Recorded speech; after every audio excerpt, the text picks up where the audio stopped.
Mabigat ang bawat patak ng ulan sa bubong ng maliit na paupahang kwarto ni Catherine. Sa harap ng basag na salamin, pinagmasdan niya ang kanyang sarili. Putol-putol ang kanyang buhok, tanda ng huling beses na nagwala si Rigor bago ito tuluyang sumama sa ibang babae. Ang suot niya ay isang kupas na floral dress na binili pa niya 5 taon nang nakakaraan. Wala siyang alahas. Ang tanging palamuti niya ay ang mga peklat sa braso na pilit niyang tinatakpan ng mahabang manggas. Ma, sigurado ka bang pupunta ka? Tanong ng kaisa-isang anak na si Jason na nasa kabilang linya ng telepono. Nasa ibang bansa ito, nagtatrabaho bilang scholar at intern sa isang malaking kumpanya. Huminga ng malalim si Catherine. Kailangan anak, reunion ito ng pamilya ng papa mo.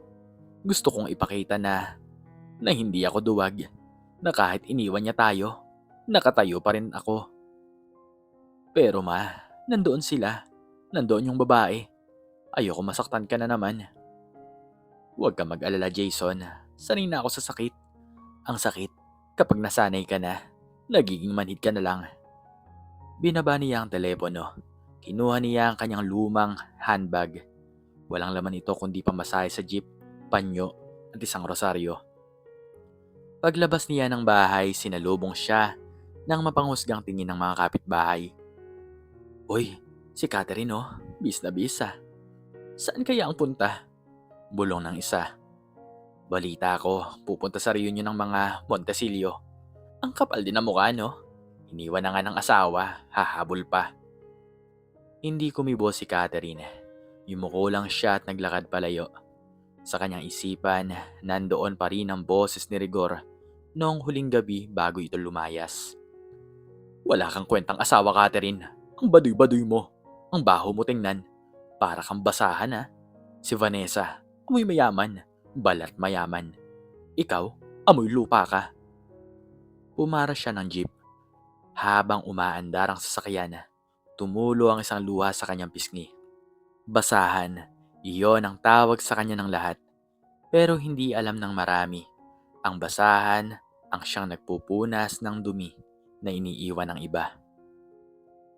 Ang reunion ay gaganapin sa Villa Vanessa, isang bagong biling rest house at resort na ipinagmamalaki ni Rigor at ng kanyang kabit.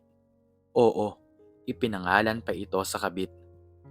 Pagbaba ni Catherine sa tricycle sa tapat ng gate, hinarang agad siya ng guard. Ale, bawal ang magbenta ng kakanin dito. Private event po ito. Napatingin si Catherine sa guard. Asawa ako ni Rigor Montesilio. Kasama ako sa reunion.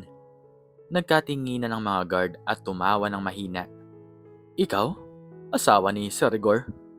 Ang ganda po ni Ma'am Vanessa. Sige na po, huwag na kayong gumawa ng gulo. Papasukin niyo ako. Madiing sabi ni Catherine, bagamat nanginginig ang boses. Nasa listahan ako. Maya-maya, bumukas ang gate. Lumabas ang isang magarang SUV. Bumaba ang bintana at sumilip ang tiyahin ni Rigor na si Tita Karing. Oh my God, Catherine! Sigaw ni Tita Karing, puno ng pandidiri ang tono. Nandito ka talaga? Akala ko ba nagbibiro lang si Rigor na inimbita ka niya para pagtawanan? Tita, gusto ko lang bumati sa lolo.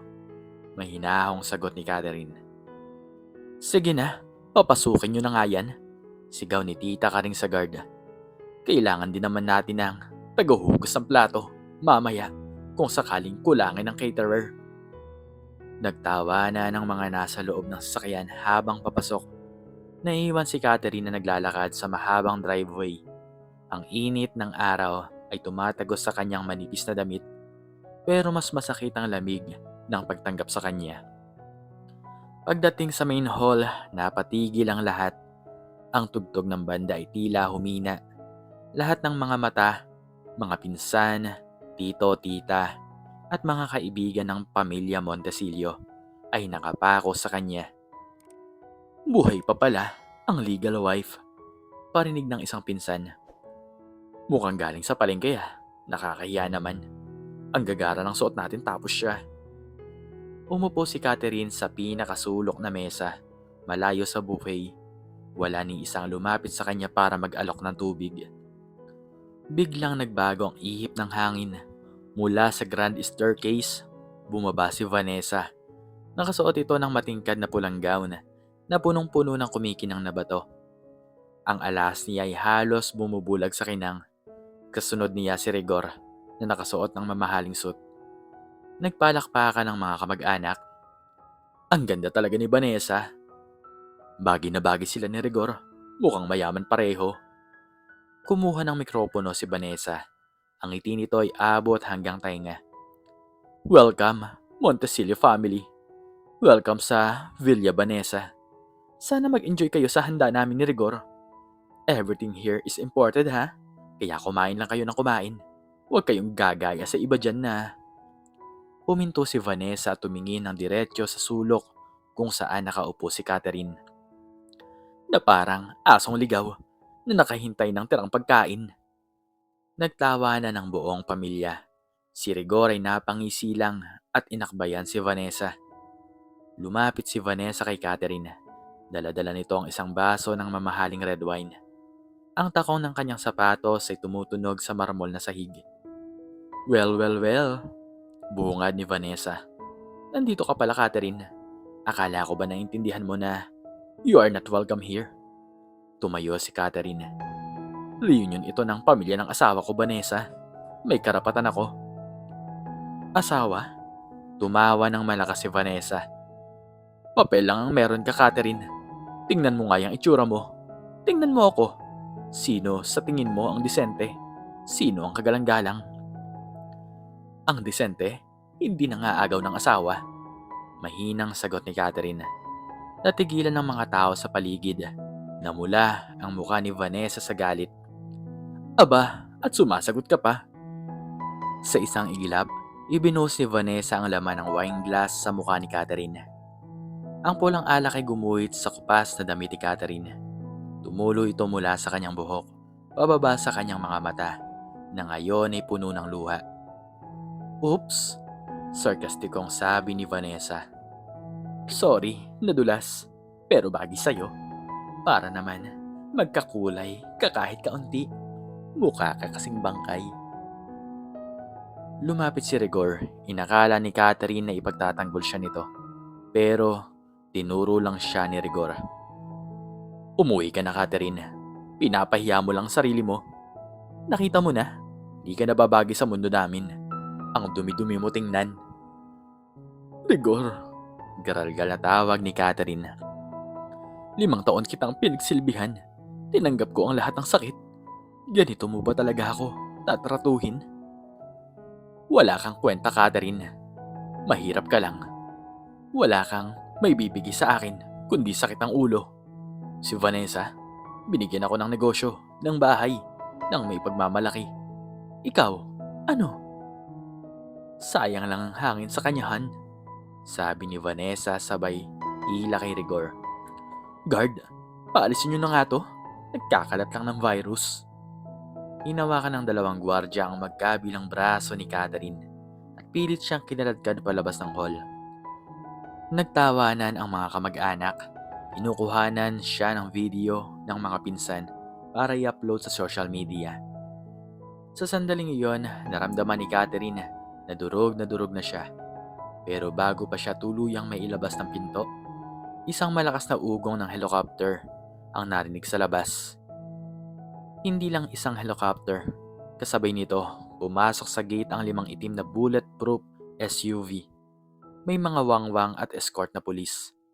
Natigilan ang tawanan. Napasilip si Vanessa at Rigor sa bintana. Sino yan? May inimbata ka bang, Senador Han? Tanong ni Vanessa. Wala. Baka kay Mayor. Pero hindi naman ganyan ang convoy ni Mayor. Nagtatakang tanong ni Rigor. Bumaba ang helicopter sa malawak na damuhan ng Villa Vanessa. Ang hangin mula sa hélice ay nagpalipad ng mga table napkins at decorations. Mula sa mga SUV, bumaba ang mahigit 10 lalaki na nakabarong at naka-earpiece. Pinapalibutan nila ang isang entrada ng main hall. Pumasok ang isang lalaki na may edad na. naka-Amerikana, at may dalang attache case. Kilala siya ng lahat, si Attorney Valdez, ang pinakamasikat at pinakakilala na abogado sa bansa. Kasunod niya ang isang binata na nakasimpleng polo shirt pero halatang mamahalin. Si Jason, ang anak ni Catherine. Jason? Gulat na sabi ni Rigor. Anak, anong ginagawa mo rito? At paano ka nakasakay sa... Hindi pinansin ni Jason ang ama. Nilagpasan niya si Vanessa at Rigor. Dumiretso siya sa pinto kung saan hawak pa rin ng mga guard si Catherine. Bitawan niyo ang nanay ko kung ayaw niyong mabulok sa kulungan. Malamig at mading utos si Jason. Agad na binitawan ng mga gwardya si Catherine. Nanginginig si Catherine. Puno ng mantsa at alak ang damit. Niyakap siya ng mahigpit ni Jason. Kinuha ni Jason ang kanyang panyo at pinunasan ang mukha ng ina. Ma, nandito na ako. Hindi ka na nila masasaktan. Bulong ni Jason. Lumapit si Rigor. Sinusubukang umakto na parang walang nangyari. Jason, anak, ang laki mo na. Tingnan mo nga naman. Big time ka na yata. Halika at ipapakilala kita kay Tita Vanessa mo. Huwag mo akong hawakan. Singhal ni Jason kay Rigor. Ang boses niya ay umalingaw-ngaw sa buong hall. Wala akong Tita Vanessa. At wala rin akong ama mula nung araw na saktan mo ang nanay ko. Sumingit si Vanessa, nakapamaywang. Excuse me, sino ka para mag-inart dito sa Villa Vanessa? Teritoryo ko to. Get out, pati ang nanay mong basahan. Tumawa ng mahina si Attorney Valdez. Ang tawa niya ay nakakapangilabot dahil puno ito ng otoridad. Iha, sabi ni Attorney Valdez kay Vanessa. Mali yata ang impormasyon mo. Ang lupang tinatayuan mo, ang resort na ito, at ang kumpanyang pinapasukan ni Rigor Montesillo, iisa lang ang may-ari niyan. Oo naman, ang partner ko, si Mr. Lim. Sigaw ni Vanessa. Si Mr. Lim ay isa lamang dami o tagapamahala. Sagot ng abogado. Ang tunay na may-ari ng Golden Horizon Holdings na siyang bumili ng lupang ito last month ay walang iba kundi ang kliyente ko. Lumingon si Attorney Valdez at yumuko ng may paggalang kay Catherine. Good afternoon, Madam President. Pasensya na po kung na-late kami nang dating ni Sir Jason. Katahimikan. Nakakabinging katahimikan. Halos lumuwa ang mga mata ni Rigor. Si Tita Karing ay napahawak sa dibdib. Madam, President, bulong ni Vanessa. Anong kalokohan to? Labandera lang yan.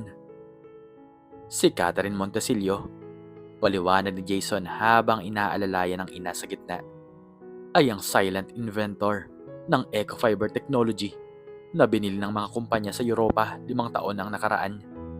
Habang tinatapakan niyo siya, habang tinatawag niyo siyang basahan, palago ng palago ang investment na pinamamahalaan ko para sa kanya habang nasa abroad ako. Umarap si Catherine kay Vanessa at Rigor. Sa pagkakataong ito, hindi na siya nakayuko. Kahit marumi ang damit niya, ang tindig niya ay parang isang reyna. Rigor, tawag ni Catherine. Ang boses niya ay hindi na nanginginig. Naalala mo ba nung pinapirma kita sa annulment papers 3 taon ang nakakaraan? Pero tinapon mo lang sa mukha ko dahil sabi mo wala akong pambayad sa abogado. Catherine, honey, nauutal na sabi ni Rigor na mumula. Hindi ko na kailangan ng pirma mo ngayon, patuloy ni Catherine. Dahil nabili ko na ang lahat ng utang mo, ang bahay na tinitirahan nyo ni Vanessa, sanglayon sa bangko na pagmamay-ari ko na ngayon. Ang kotseng dala nyo, hatak na yan bukas. At itong Villa Vanessa, tumingin si Catherine sa paligid ng marangyang hall. Mula sa araw na to, ang pangalan ng lugar na ito ay Villa Catherine.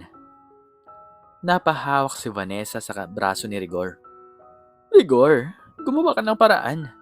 Sabihin mong nagsisinungaling sila. Tili ni Vanessa. Pero si Rigor ay parang binuhusan ng malamig na tubig. Alam niya ang eco fiber. Yun ang pinag-uusapan sa kumpanya nila na billion-dollar breakthrough. Hindi niya alam na ang asawa niyang tinatawag niyang Bobo at Badoy ang nasa likod nito. Madam, sabi ni Attorney Valdez, gusto niyo po bang ipa-escort sila palabas? Tumingin si Catherine kay Vanessa. Vanessa, sabi mo kanina, everything here is important, di ba? Sayang naman kung hindi mo dadalhin. Lumapit si Catherine ng ilang hakbang.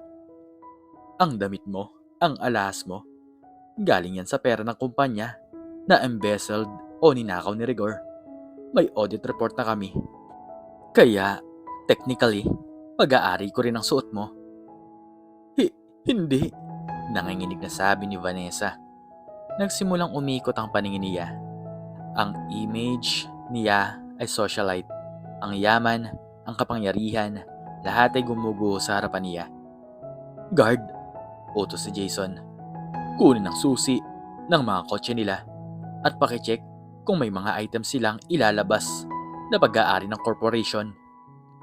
Ang mga kamag-anak na kanina ay tumatawa kay Catherine ay unti-unting lumapit. Catherine, iha, sabi ni Tita Karing na biglang bumait ang muka. Alam mo naman na nagbibiro lang yung ako kanina, di ba? Pamilya tayo. Huwag kang lumapit sa akin. Mahinahong sabi ni Catherine, pero may talim. Nung gutom ako, pinagtawanan niyo ako. Nung uhaw ako, alak ang binuhos niyo sa akin.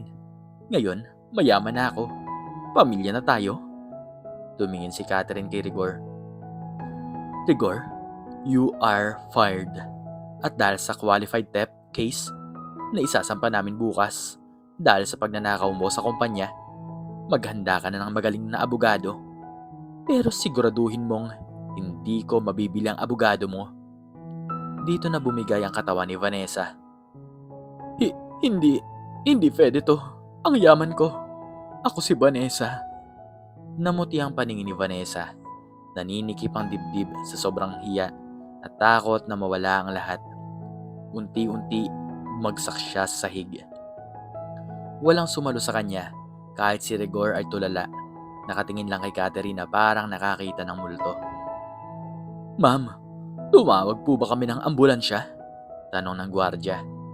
Tumingin si Catherine sa nakahandusay na kabit. Tawagan nyo. Tao pa rin naman ako. Sabi ni Catherine. Pero siguraduhin nyong sa public hospital yan dadalhin. Wala siyang pambayad sa private. Pagkalipas ng ilang oras, tahimik ng Villa Catherine. Umalis ng mga kamag-anak na puno ng kahihiyan. Si Rigor ay dinala ng mga pulis dahil may standing warrant pala ito para sa ibang kaso na hinalungkat ni Attorney Valdez. Si Vanessa ay isinakay sa ambulansya. Walang malay at walang naiiwang dignidad. Nakatayo si Catherine sa veranda, pinagmamasdan ng paglubog ng araw. Nakapagpalit na siya ng damit, isang simpleng white dress na dala ni Jason. Ma, lumapit si Jason at inabutan siya ng tsaa. Ayos ka lang ba? Umigop si Catherine ng tsaa. Mainit, masarap, malayo sa lasa ng mapait na alak kanina. Mas magaan na ang pakiramdam ko ngayon, anak. Hindi dahil sa yaman, kundi dahil napatunayan ko sa sarili ko na kaya kong lumaban. Proud na proud ako sa iyo, ma. Ang tagal mong nagtiis. Kailangan yun, anak. Ang kawayan, yumuyuko kapag may bagyo, pero hindi nababali. Pagkatapos ng unos, siya ang nananatiling nakatayo. Hinawakan ni Catherine ang kamay ng anak. Simula bukas, gagamitin natin ang lugar na ito. Hindi para sa mga party ng mayayaman. Gagawin natin itong shelter at training center para sa mga babaeng iniwan, inabuso at walang matakbuhan. Tuturuan natin silang tumayo sa sarili nilang mga paa. Magandang ideya yan, ma. Tumingin muli si Catherine sa malayo. Wala na ang basahan. Ang natira ay isang babaeng hinubog ng sakit, pinatibay ng luha, at ngayon ay handa nang magbigay ng liwanag sa iba. Sa huli, ang tunay na ganda ay wala sa kinang ng alahas o mahal na damit. Ito ay nasa tatag ng loob, at busilak na puso na hindi kayang tibagin ng sinuman. Isang linggo matapos ang matinding reunion, nagbago na ang anyo ng dating Villa Vanessa. Tinanggal na ang lahat ng mamahaling dekorasyon na binili ni Rigor at Vanessa gamit ang embezzle funds. Ang pula at ginto ay pinalitan ng puti at berde, malinis at payapa. Ang marangyang master suite ay ginawa na ngayong counseling office. Tinawag ni Catherine ang lugar na Bahay Aruga. Ma, sabi ni Jason na abala sa pag-aayos ng mga files sa bagong office ni Catherine. Kailangan nating mag-hire ng professional na tagapamahala para sa resort business mo. Milyon-milyon ang kita sa lugar na to. Sayang kung gagawin lang nating shelter. Tiningnan ni Catherine ang anak. Nakaupo siya sa isang simpleng wicker chair, umiinom ng kaping barako. Anak, ang yaman, dumarating at umaalis. Pero ang pagtulong, yun ang nagbibigay ng halaga sa buhay natin. Ilang beses tayong nagdusa dahil sa pera. Hindi ko hahayaang maging alipin tayo nito. Pero kailangan mo pa rin maging financial stable, ma. Gagamitin natin ang eco-fiber technology, Jason. May deal na ako sa gobyerno. Ang mga fabrics na gawa natin, ang textile company na pag-aari ko na ngayon, ay gagawing mga uniforme at supplies para sa lahat ng government agencies. Ang kita doon, ang magpapatakbo sa shelter. Ibig sabihin, ang Villa Catherine ay magiging sentro ng operasyon mo, pero ang core ng negosyo mo ay ang textile manufacturing. Tama, at ang mga babaeng tutulungan natin dito, sila ang bibigyan natin ng training para magtrabaho sa textile natin. Sila ang magiging weavers, designers, managers. Hindi lang natin sila tutulungan, gagawin natin silang producers. Nakangiti si Jason. Ikaw talaga, ma. Laging may malalim na plano. Makalipas ang 3 buwan, nagsimula na ang Bahay Aruga. Ang unang batch ay may 20 babae. May mga biktima ng domestic violence, may mga iniwan ng asawa, may mga nawalan ng hanap buhay. Isa sa kanila si Aling Celia na matanda na pero malakas ang loob. Galing siya sa isang squatters area na inabandona ng kanyang mga anak. Catherine, hindi ko maintindihan. Tanong ni Aling Celia habang naglilinis sila ng hardin. Bakit kami? Ang dami mong pera. Bakit hindi ka na lang mag-relax at magbakasyon sa ibang bansa? Kasi, Aling Celia, sagot ni Catherine habang nagtatanim ng rosas. Alam ko ang pakiramdam nyo. Noong iniwan ako, para akong basahan na tinapon sa gilid. Wala akong boses, wala akong lakas. Ayaw ko nang may maramdaman pang iba ang ganoon. Pero ikaw, nag-aaral ka. Inventor ka pala. Kami, wala kaming pinag-aralan. Paano namin makukuha ang yaman mo? Napatigil si Catherine sa pagtatanim. Tiningnan niya si Aling Celia sa mata. Ang yaman ko, nagmula sa isang ideya. Ang ideya ko, nagmumula sa paulit-ulit na sakit. Naisip ko, paano kung may fabric na kasing tibay ng balat ng tao na hindi nasisira ng dumi, ng init, o ng lungkot? Iyon ang eco-fiber. Kayo, patuloy ni Catherine, mayroon kayong mas mahalaga kaysa sa eco-fiber. Mayroon kayong katatagan. Naranasan niyo ang pinakamatinding unos at nandito po pa rin kayo. Yan ang unang-unang kapital sa negosyo. Ngayon, tuturuan ko kayong gawing pera ang katatagan na yan. Hindi ko kayo bibigyan ng isda. Tuturuan ko kayong mangisda at pagkatapos, gagawa tayo ng pinakamalaking fishery sa buong bansa na pag-aari nating lahat. Pero Catherine, kung magaling kami, baka iwanan ka namin. Iyon ang gusto ko. Umalis na po kayo dito. Umalis kayo dahil malakas na kayo. Umalis kayo para bumuo ng sarili niyong bahay aruga sa ibang lugar. Ibig sabihin, nagtagumpay po kayo. Ang gusto ko, ang pag-alis nyo, ay hindi na pag-iwan na masakit, kundi pag-alis na matagumpay. Ang tindi ng pananaw ni Catherine ay nagpaiyak kay Aling Celia. Di sila binigyan ng limos, binibigyan sila ng purpose. Isang hapon habang nag-oorganisa si Catherine ng training modules, dumating si Tita Karing. Hindi na ito naka-branded clothes at halatang balisa. Catherine, iha. Nahutal si Tita Karing. Pwede bang magkape? Kailangan kong magpaliwanag. Pinaupo siya ni Catherine sa gazebo. Hindi ko sinasadyang sinabi ko sa iyo noon, Catherine. Kasi si Rigor, pinapahiram ako ng pera. Ang kapalit, kailangan kong maging kakampi niya. Alam mo na, social status. Hindi ko na sana sinabi yun kung alam mong mayaman na ako. Oo, siguro. Sinasabi ko lang ang totoo. Tita, salamat sa honesty mo. Pero wala na akong emosyon para sa'yo. Hindi naman ako galit. Wala lang akong pakialam. Kaya nga ako nandito, Catherine. Si Rigor, nakakulong siya sa camp Bagong Diwa. Si Vanessa, iniwan na siya. Pati ang pamilya niya, galit na galit dahil sa kahihiyan. Gusto ko sanang humingi ng tulong. Wala na akong pera. Anong tulong ang gusto mo, tita? Kahit maging tagalinis lang ako dito. Ang ganda ng lugar, ang ganda ng mga ginagawa nyo. Parang gusto ko makibahagi. Huminga si Catherine ng malalim. Ang sakit ng nakaraan ay biglang nagbalik. Naalala niya kung paano siya hinamak ni Tita Karing. Pero ang galit ay napalitan ng awa. Walang problema, tita. May bakante tayo. Kailangan natin ng training assistant sa sewing room. Magtuturo ka sa mga babae ng mga lumang stitch na alam mo. Ako? Magtuturo? Oo, may talent ka, tita. Hindi mo lang ginagamit sa tama. Ang sweldo mo regular. Pero may rule dito. Sa tuwing nakakita ka ng bagong trainee na dumarating, isipin mo ang sarili mo noong bata ka. Huwag mo silang uhusgahan. Kung may makita kang lumuluha, unahin mo ang counseling bago ang trabaho mo. Kaya mo ba? Napahagulgol si Tita Karing. Sa wakas, nahanap niya ang kapatawaran.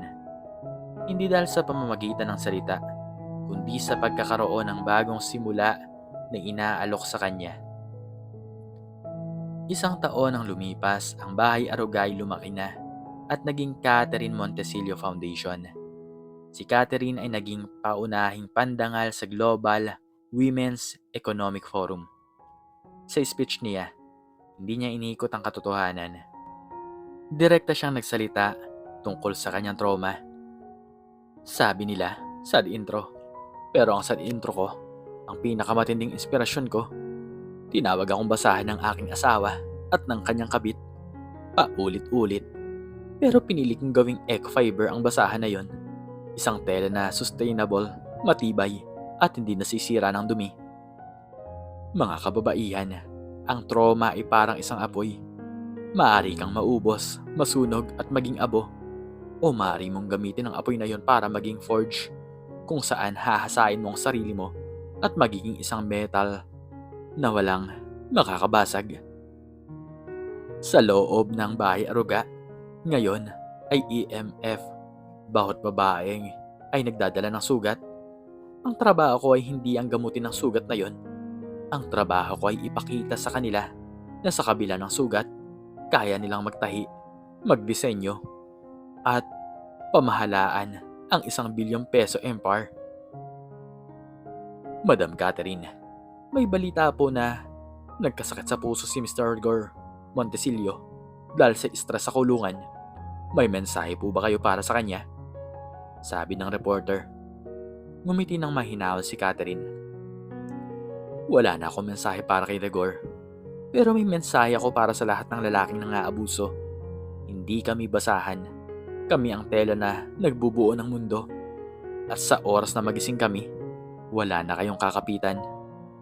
Nagpalakpakan ng lahat. Ang babaeng minsan ay naging tahimik at yumuyuko dahil sa kahihiyan, ay ngayon siya na ang boses ng pag-asa. Ang legal vibe na sinusubukang ipahiya ay naging legacy builder. Ang trauma ay naging blueprint ng kanyang tagumpay. Sa huli, Ipinaranas ni Catherine sa mga nagpahiya sa kanya ang pinakamatinding bangungot. Ang makita ang taong tinapakan nila na hindi lang nagtagumpay, kundi ginamit pa ang kanilang pagmamaliit bilang hagdanan patungo sa pagiging reyna. Ikaw, anong natutunan mo sa maikling istoryang ito? Makiki-comment naman po sa baba kung ano ang inyong natutunan. At hanggang dito na lamang po nagtatapos ang aking istorya. At sana po ay nagustuhan niyo ito. Please like, share, and subscribe. And click the notification bell para palagi po kayong updated sa mga bago ko pang istorya. Muli ay maraming salamat po at God bless us all.